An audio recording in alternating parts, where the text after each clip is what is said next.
Hey guys, and welcome back to this channel. In this video I'll be showing you guys how you can create this beating heart edit on CapCut PC.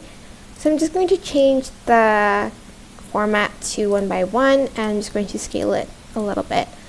Well, a lot. Just go to mask here and select heart for this one, and I'm going to feather it out just a little bit. Maybe like this, maybe just a little bit more actually. Okay, that's good enough. And then I'm going to add in keyframes here. So for the size, I'm going to add in a keyframe, and then I'm going to go a few frames to the right, and then going to make it, you can make it either smaller or bigger. I'm just going to make mine bigger for this one.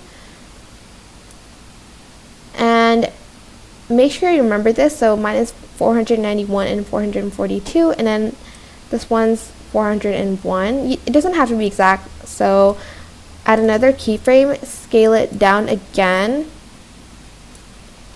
and then again you're going to add in a keyframe, and then you're going to make it big again, and then you're going to just keep on doing that until there's nothing else to add.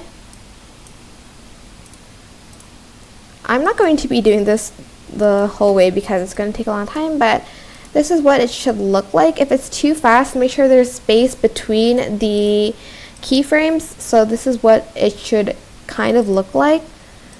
I think that's a little bit too fast, so make sure you add more space between the frames.